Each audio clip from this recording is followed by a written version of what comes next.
nem de sangue, nem de grito. É um medo mais silencioso, mais liminar, mais íntimo. É um medo de entrar num lugar e parecer familiar, mas que já não pertence ao mundo como a gente conhece. Um lugar onde tudo continua funcionando, só que sem ninguém. Luzes acesas, carpete gasto, corredores infinitos, como se a realidade tivesse esquecido de desligar o prédio depois que a humanidade foi embora. A Backrooms, antes de estourar a bolha, ela começou com simples imagens, quase banais, num fórum na internet em 2019. Mas a força delas não estava na imagem em si, estava no que a imagem sugeria. A possibilidade de cair fora da realidade, através de atravessar o tecido do mundo, através de um glitch, e parar num espaço que não parece ter fim, não ter centro e nem saída. 沙发用久了，上面有很多老旧污渍，很难清理，就想换个。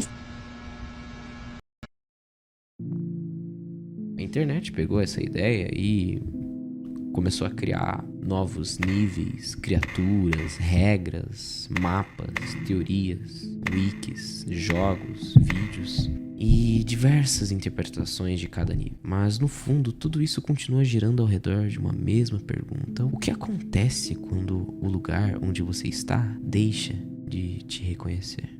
As Backrooms são mais do que uma creepypasta. Elas são uma metáfora da experiência contemporânea, uma metáfora da solidão, do excesso de estímulos, da nostalgia sem objetivo, do sonho sem despertar, da vida digital sem presença, da existência sem chão. E talvez seja por isso que elas nos atingem com tanta força, porque elas não falam só de um espaço assustador, elas falam de nós. Para entender por que as Backrooms se tornaram tão poderosas, a primeira coisa é voltar lá atrás. O conceito nasceu de um espaço que não deveria assustar. Um escritório vazio, corredores amarelos, luz fluorescente, seu barulho que chega a causar dor de cabeça. Arquitetura genérica, industrial, sem identidade. É exatamente essa banalidade que produz a estranheza. O que assusta nas Backrooms não é o extraordinário, é o ordinário esvaziado.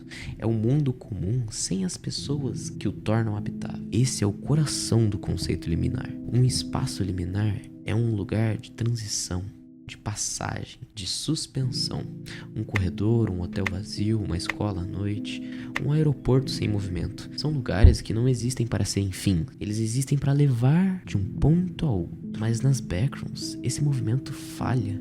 O entre vira destino. A passagem vira prisão. O intermediário engole tudo. E aí, o desconforto aparece. Porque o cérebro reconhece o espaço, mas não encontra o propósito. Há forma, mas não há sentido. Há estrutura, mas não há vida. Esse detalhe que chama atenção porque a Backrooms, ela não é feita para ser um pesadelo sobrenatural. Ela é feita para parecer um erro de continuidade no próprio real, ou, como é denominado, o no-clip. Atravessar a matéria como se a realidade tivesse um defeito na física. A pessoa ela não entra pela porta, ela cai fora do mapa. E essa imagem conversa diretamente com um sentimento muito contemporâneo, a sensação de que o mundo está cada vez mais mediado, cada vez mais artificial, cada vez mais funcional, mas ao mesmo tempo mais distante de nós. As Backrooms parecem dizer que existe uma camada do real onde a humanidade não chegou, ou onde ela foi deixada para trás.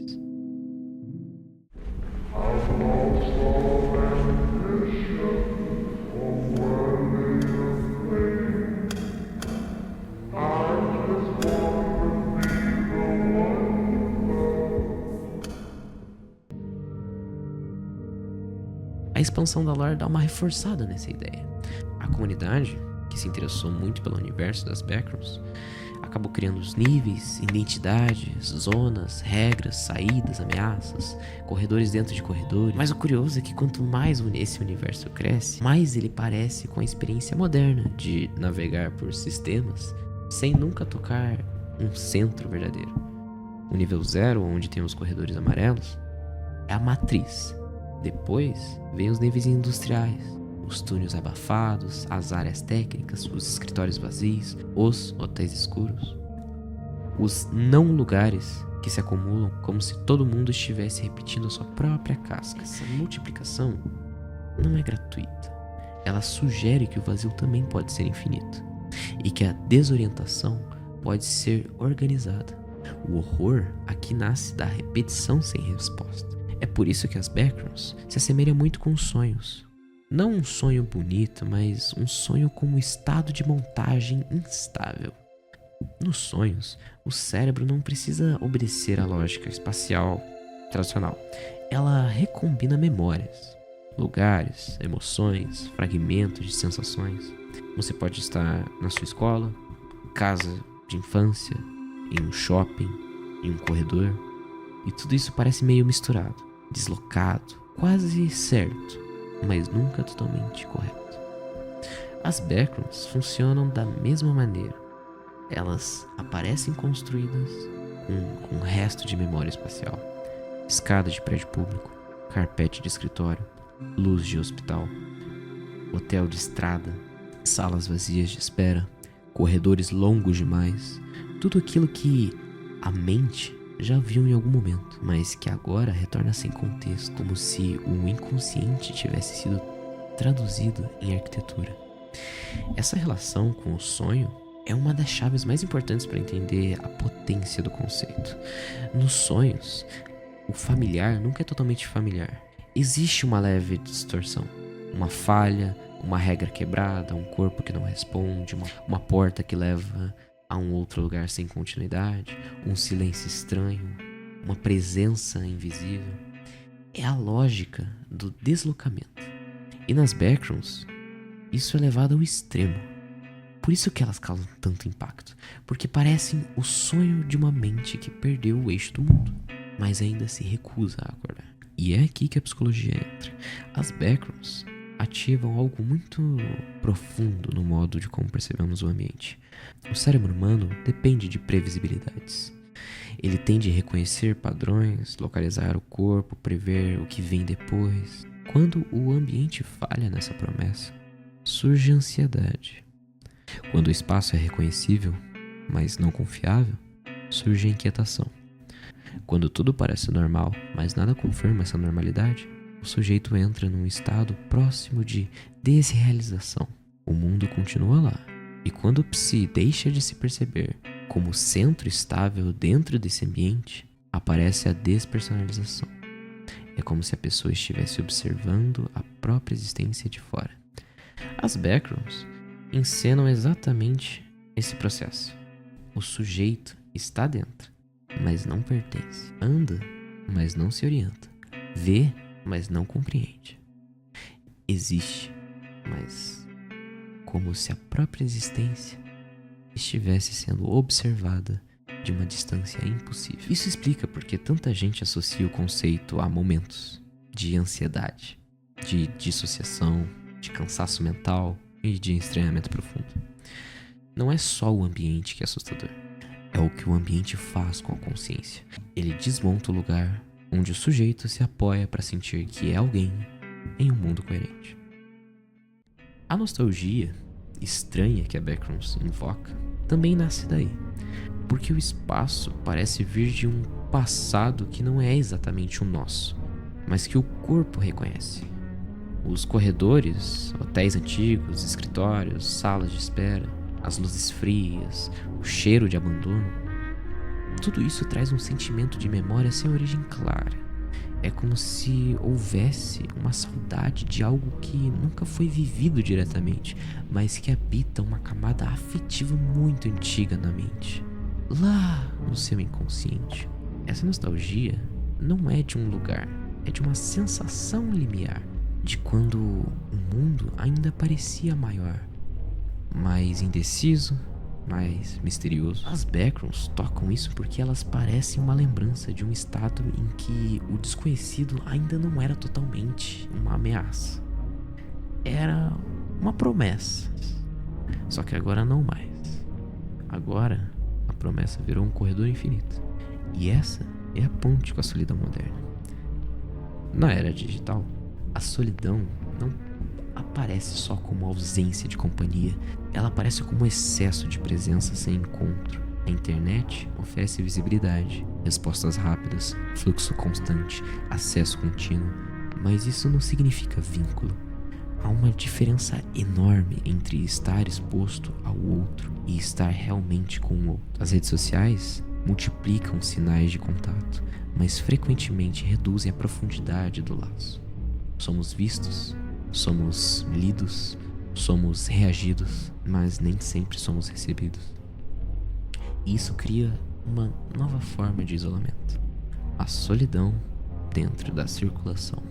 As backrooms, que são espaços infinitos que prometem movimento, transições de um ponto ao outro, mas nunca te entregam uma chegada, uma conclusão. Algo muito parecido com um feed infinito do Instagram ou TikTok. Você continua scrollando e scrollando para sempre, e há sempre mais conteúdo, mais um rosto, mais uma notícia, mais um vídeo de novelinhas de IA. Só que a sensação de satisfação nunca estabiliza. O sujeito se move, mas permanece em suspensão. Ele visita sem habitar. Ele consome sem enraizar. Circula sem pertencer. As backrooms são exatamente isso em forma de arquitetura, o labirinto da hiperconexão sem intimidade.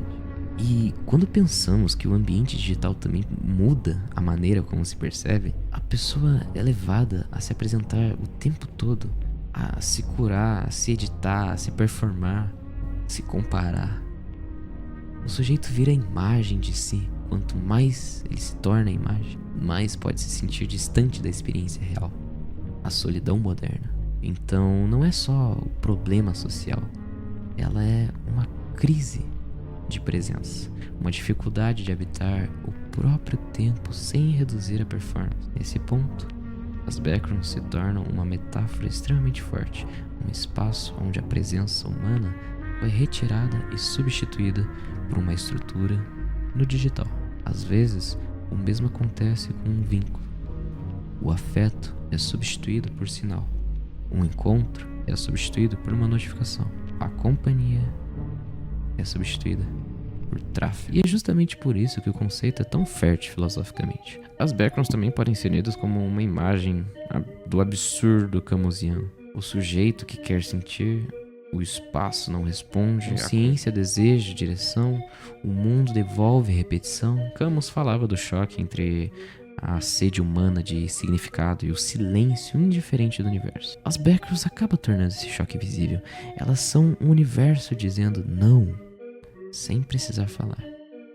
Não há mensagem, não há revelação, não há centro oculto prometendo ser encontrado. Apenas continuidade vazia. O Sartre também se relaciona com essa leitura, porque mesmo num espaço absurdo, o sujeito continua obrigado a decidir, fugir ou explorar, esconder-se a avançar, aceitar ou negar. A liberdade não desaparece com o vazio, ela se torna mais angustiante. As backrooms parecem fazer exatamente isso, colocar o corpo numa situação em que cada passo é uma escolha sem manual. E isso é profundamente existencialista. Nas backrooms, você existe primeiro, depois, se conseguir, tenta dar forma ao que está acontecendo. Já Kierkegaard ajuda a entender um pouco a angústia desse espaço como vertigem. O sujeito não teme apenas o perigo concreto, ele teme o aberto, o que pode acontecer em qualquer esquina, o que pode estar além da próxima parede, o que pode nunca aparecer. A angústia aqui não vem só da ameaça, vem da ausência de garantia, a ausência de conclusão, a ausência de fim, sem saídas, sem certezas de que, continuando pelos corredores ou pelos túneis, eu vou encontrar uma saída. Pensando numa leitura mais atual, o digital torna a experiência ainda mais intensa. As plataformas nos lançam em ambientes feitos para reter nossa atenção, não para dar sentido. Assim como as backrooms, que são espaços que parecem funcionar sem qualquer tipo de habitação, a internet contemporânea funciona o tempo todo sem necessariamente produzir um certo pertencimento. A consequência é uma solidão mais complexa do que a antiga solidão da falta de companhia. É uma solidão de excesso. Excesso de acesso, excesso de comparação, excesso de estímulos, ruídos e, paradoxalmente, o excesso de vazio. A comunidade que se formou ao redor das backrooms também diz muito sobre a condição. Milhares de pessoas criando wikis, níveis, teorias, monstros. Isso mostra que a humanidade não aguenta o vazio por muito tempo. Ela precisa nomear, classificar, narrar. Talvez porque o nome seja de uma forma de domesticação. Talvez porque organizar o labirinto, o sujeito tente se convencer que ainda controla alguma coisa. Mas a ironia é que esse esforço coletivo nasce justamente de um sentimento de descontrole compartilhado. As backrooms se tornaram um espaço onde a internet tentou dar forma ao próprio desamparo. No fim, as backrooms representam muito mais do que cenário assustador.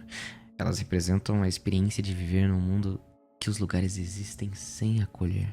As relações existem sem profundidade. A circulação continua mesmo quando o sentido parece ter se perdido.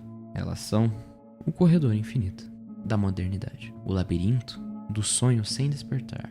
A nostalgia de um lar que não se sabe mais nomear. A solidão da era digital traduzida em uma arquitetura.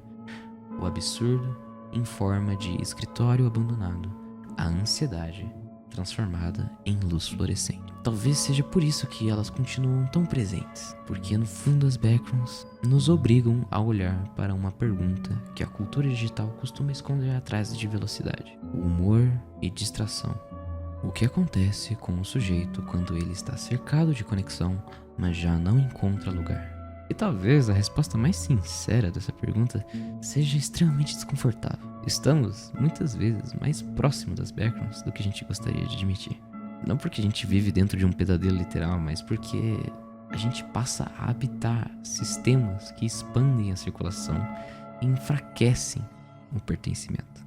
Sistemas que nos mantêm em movimento, mas nem sempre em presença. Sistema que faz com que a realidade pareça continuar, enquanto o sentido, aos poucos, se dissolve.